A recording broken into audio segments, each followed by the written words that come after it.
자, 그러면 여기서 살펴봐야 될 게 이석수 감찰관이 특별감찰관법을 위반한 거냐. 이게 특별감찰관법 위반이라고 주장하면서 국기문란까지 나간 거잖아요. 네. 그러면 그 대화 내용이 과연 특별감찰관법 위반인지 이 문제를 살펴보는 게 결국에는 문제의 핵심이다. 네. 이렇게 보여집니다. 여기서? 전화하기 직전에 정리해야 될 게 네. 특별감찰관법 22조를 보면 네. 특별감찰관 등과 파견 공무원은 감찰 착수 및 종료 사실, 감찰 내용을 공표하거나 누설해서는 안 된다. 이렇게 규정하고 있고 이 조항을 위반한 사람은 5년 이하 징역 또는 5년 이하의 자격정지에 처하도록 되어 있습니다. 굉장히 중죄예요. 그러네요. 만약 이게 사실이라면은. 청와대에서는 언론의 보도 내용처럼 특별감찰관이 감찰을 진행하는 과정에서 특정 언론에 유출하고 의견 교환하고 본분을 저버린 중대 위법 행위를 했다면 이석수 감찰관이 했다면 묵과할 수 없는 사안으로 국기를 흔드는 일이다. 이렇게 얘기를 했어요.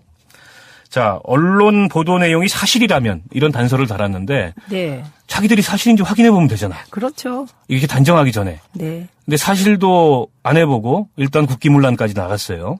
네. 근데요. 전문가와 연결해서 들을 내용과 일반인인 제가 판단하는 거 똑같을 거예요. 왜냐하면 이석수 감찰관이 대화에서 한 얘기는 언론에 다 난 거고요. 다 났죠? 네. 수사 안 돼서 푸념한 거라 이거는 특별감찰관법 22조 위반이 아닙니다. 자, 그래서 한번 여기서 우리가 전화를 해보겠습니다. 서울대학교 법학대학원의 조국 교수님과 연결을 해서 이 문제 잠시 대화 나눠보겠습니다. 이분이 페이스북에 네. 관련된 내용을 많이 썼는데 네. 점쟁이처럼 사건 전개 상황을 지금 마치고 있어요. 그래요? 네. 그래서 지금 거기도 서울법대라 그런 거 아니야? 교수님 안녕하세요. 여보세요? 예, 교수님 안녕하세요. 박원석입니다. 안녕하세요. 최민희입니다. 예, 5분 뒤에 하면 안 될까요? 5분. 네, 5분 뒤에 5분 해요. 뒤에 전화 드릴게요. 5분 뒤부터 합니다. 네, 지금 뭘 들고 이동 중이라서. 네. 정말 5분 뒤에 하라는 알겠습니다. 저분은요, 우리 예. 이거 이렇게 진행돼서 이게 다 들어가는지 몰라요. 모르죠. 우리 이거 다 넣을 네, 건데. 다 넣어야죠. 예. 네. 지금 뭐 하신다 그랬어요? 좀 물건 아까? 들고 간다고. 물건.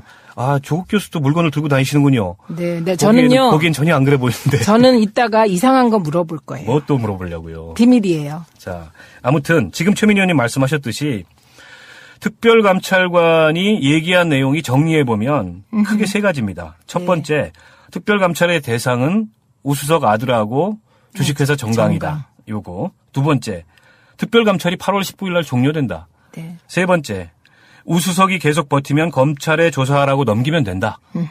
요 세 가지를 얘기한 거예요. 세 가지인데 그거보다 더 저희에게 다가오는 것은요.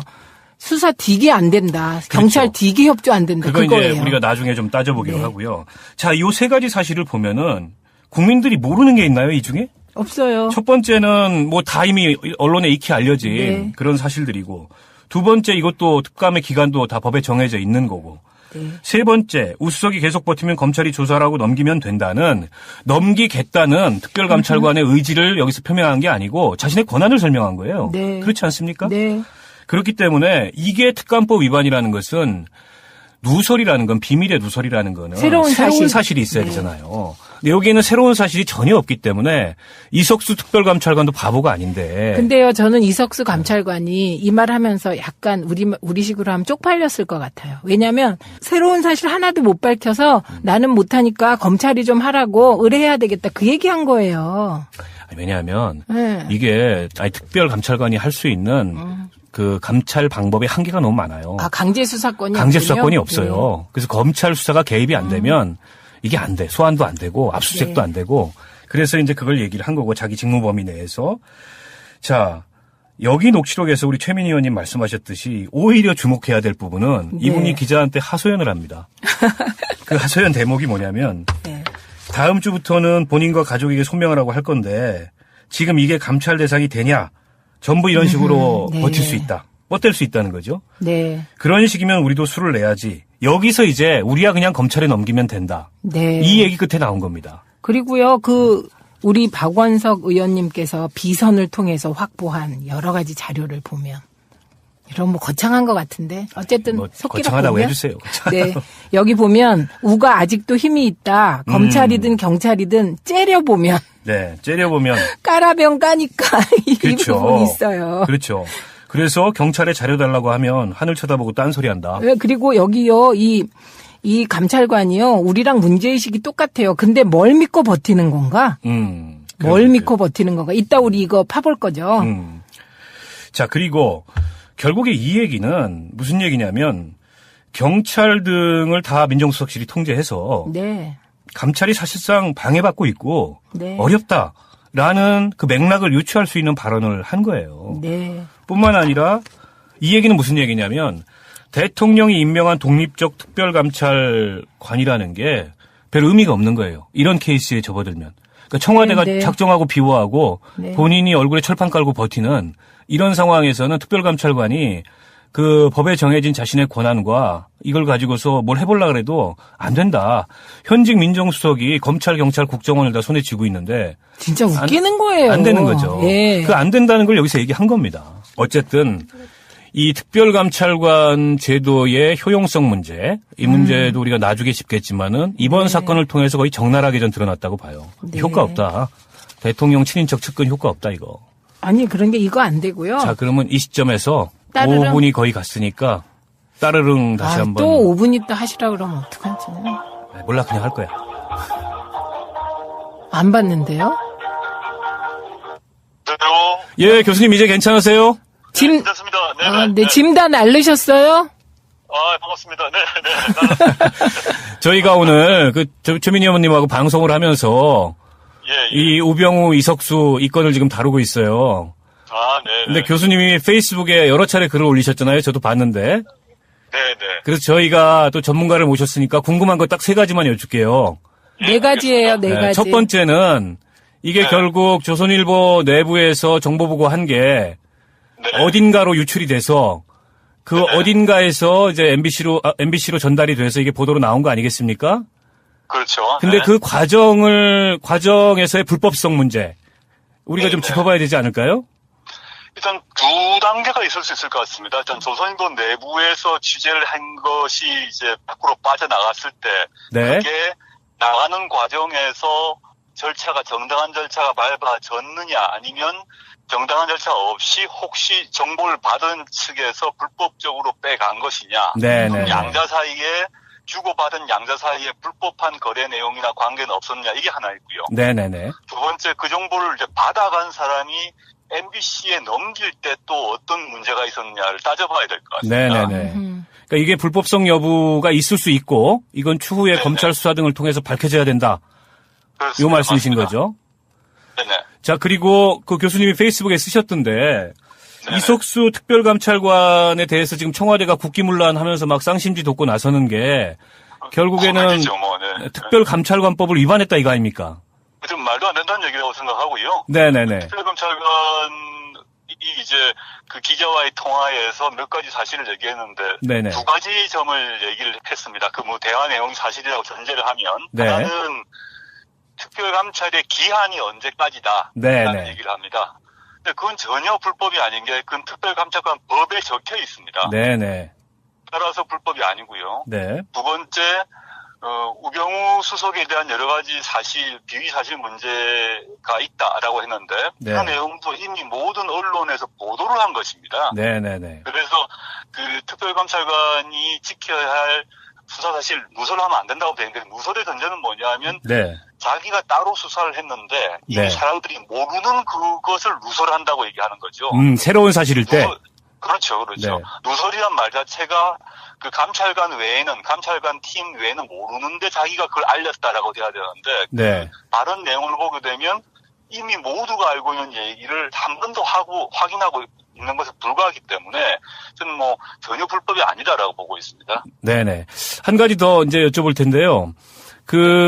이게 결국에는 검찰이 공은 검찰로 넘어가게 생겼고 검찰이 우병우 수석의 비리 의혹과 이석수 감찰관의 이 누설 여부 둘 다를 지금 수사해야 되는 상황인데. 그렇죠. 근데 많은 사람들이 생각하기에는 검찰이 이거 수사 제대로 할 수 있겠냐. 특히 우병우 수석이 물러나지 않는 상황에서 우병우 라인이 건재한데 저 수사 되겠냐. 그래서 야당에서는 특검 얘기를 이미 하고 나왔습니다. 그 검찰의 향후 수사 어떻게 예상하세요? 검찰에서 우병우 수석을 수사한다는 거는 뭐 말도 안 된다는 거 봅니다. 네네. 우병우 자신이 민정수석이고 민정수석은 사실상 검찰총장보다 위에 있는 자리이단 말입니다. 네네. 그런데 이 수사 담당 검사가 나중에 자신의 인사 문제를 검증하고 추천 여부, 추천할 수도 있고 또 추천 못할 수 있는 사람을 수사를 할 수 있다. 이건 뭐 애초에 수사의 기본이 안 되는 얘기죠. 네네네. 그래서 그 현재 상태로 가게 되면 우병우에 대한 수사는 지연하거나 계속 지연 작전을 쓰거나 또는 면죄부를 줄 가능성이 높고 오히려 이석수 감찰관에 대한 각종 방식의 많이 부른다거나 망신을 준다거나 이런 식으로 수모를 주는 방식으로 진행될 가능성이 높기 때문에 저는 이제 우리 이미 국회가 여야 합의를 통해서 만들어둔 특별검사법이 있습니다. 네네. 이런 경우에 쓰라고 만들어둔 거기 때문에 빨리 여야에서 네. 그 특별검사를 검사제를 발동해서 네네. 우병우에 대한 수사를 해야 된다고 봅니다. 네. 교수님. 네, 안녕하세요. 예, 네, 최민희입니다. 제가요, 평소부터 궁금했던 거 하나 여쭤볼게요. 예, 말씀하십시오. 교수님, 저는 처음에 교수님 이름이 조국이라 그래서 호인 줄 알았어요, 호. 그런데 이게 진짜 이름이시더라고요. 그래서 이 이름은 누가 지으신 거예요? 저희 할아버님하고 아버님하고 응원해서 지은 걸 알고 있습니다. 그러면 어렸을 때 이 거창한 이름 때문에 부러움을 사거나 놀림을 당한 적은 없으신가요? 부러움을 산 적은 없고 지속적 장기적 놀림의 대상이었습니다. 아, 꿋꿋하게 조국 교수로서 조국을 사랑하면서 조국을 위해서 화이팅입니다. 교수님 오늘 고맙습니다. 고맙습니다. 네, 두 분 수고하십시오. 네. 감사합니다.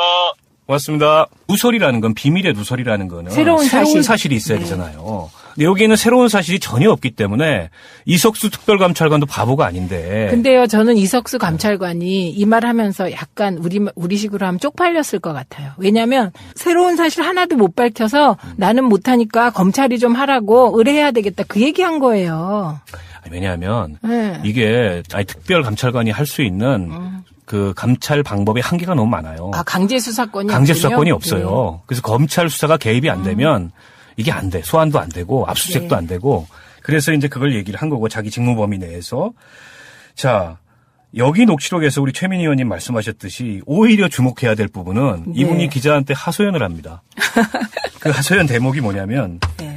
다음 주부터는 본인과 가족에게 소명하라고 할 건데 첫 번째 특별감찰의 대상은 우수석 아들하고 주식회사 정강이다. 정강. 요거. 두 번째, 특별감찰이 8월 19일 날 종료된다. 네. 세 번째, 우수석이 계속 버티면 검찰에 조사하라고 넘기면 된다. 요 세 가지를 얘기한 거예요. 세 가지인데 그거보다 더 저희에게 다가오는 것은요. 수사 디게 안 된다. 경찰 그렇죠. 디게 협조 안 된다. 그거 그거예요. 이제 우리가 나중에 좀 따져보기로 네. 하고요. 자, 요 세 가지 사실을 보면은 국민들이 모르는 게 있나요, 이 중에? 없어요. 첫 번째는 뭐 다 이미 언론에 익히 알려진 네. 그런 사실들이고, 두 번째 이것도 특감의 기간도 다 법에 정해져 있는 거고, 네. 세 번째 우수석이 계속 버티면 검찰이 조사하라고 넘기면 된다는, 넘기겠다는 특별감찰관의 의지를 여기서 표명한 게 아니고 자신의 권한을 설명한 거예요. 네. 그렇지 않습니까? 네. 그렇기 때문에 이게 특감법 위반이라는 것은 누를 했다면, 이석수 감찰관이 했다면 묵과할 수 없는 사안으로 국기를 흔드는 일이다. 이렇게 얘기를 했어요. 자, 언론 보도 내용이 사실이라면 이런 단서를 달았는데 네. 자기들이 사실인지 확인해 보면 되잖아. 그렇죠. 이렇게 단정하기 전에. 네. 근데 사실도 안 해보고 일단 국기문란까지 나갔어요. 네. 근데요. 전문가와 연결해서 들을 내용과 일반인인 제가 판단하는 거 똑같을 거예요. 왜냐하면 이석수 감찰관이 대화에서 한 얘기는 언론에 다 난 거고요. 다 났죠? 네. 수사 안 돼서 푸념한 거라 이거는 특별감찰관법 22조 위반이 아닙니다. 자, 그래서 한번 여기서 우리가 전화를 해보겠습니다. 서울대학교 법학대학원의 조국 교수님과 연결을 해서 이 문제 잠시 대화 나눠보겠습니다. 이분이 페이스북에 네. 관련된 내용을 많이 썼는데 네. 점쟁이처럼 사건 전개 상황을 지금 마치고 있어요. 그래요? 네. 그래서 지금 뭐 거기도 서울법대라 그런 거 아니야? 교수님 안녕하세요. 여보세요? 예, 교수님 안녕하세요. 박원석입니다. 안녕하세요. 최민희입니다. 예, 5분 뒤에 하면 안 될까요? 5분. 네, 5분 뒤에 5분 해요. 뒤에 전화 드릴게요. 5분 뒤에부터 합니다. 네, 지금 저 뭘 들고 이동 중이라서. 네. 정말 5분 뒤에 하라는. 알겠습니다. 저분은요, 우리 예, 이거 이렇게 진행돼서 이게 다 들어가는지 몰라요. 모르죠. 우리 이거 다 넣을 예, 건데. 다 넣어야죠. 예. 예. 지금 뭐 하신다 그랬어요? 좀 물건 아까? 들고 간다고. 아, 물건. 아, 조국 교수도 물건을 들고 다니시는군요. 네, 저는요. 보기엔 전혀 안 그래 보이는데. 저는 이따가 이상한 거 물어볼 거예요. 뭐 또 물어보려고요. 비밀이에요. 자, 아무튼 지금 최민희 의원님 말씀하셨듯이 특별감찰관이 얘기한 내용이 정리해보면 크게 세 가지입니다. 아, 그러면 여기서 살펴봐야 될 게 이석수 감찰관이 특별감찰관법을 위반한 거냐. 이게 특별감찰관법 위반이라고 주장하면서 국기문란까지 나간 거잖아요. 네. 그러면 그 대화 내용이 과연 특별감찰관법 위반인지 이 문제를 살펴보는 게 결국에는 문제의 핵심이다. 네. 이렇게 보여집니다. 여기서? 전화하기 직전에 정리해야 될 게 네. 특별감찰관법 22조를 보면 네. 특별감찰관 등과 파견 공무원은 감찰 착수 및 종료 사실, 감찰 내용을 공표하거나 누설해서는 안 된다. 이렇게 규정하고 있고 이 조항을 위반한 사람은 5년 이하 징역 또는 5년 이하의 자격정지에 처하도록 되어 있습니다. 굉장히 중죄예요. 그러네요. 만약 이게 사실이라면은. 청와대에서는 언론의 보도 내용처럼 특별감찰관이 감찰을 진행하는 과정에서 특정 언론에 유출하고 의견 교환하고 본분을 저버린 중대 위법 행위를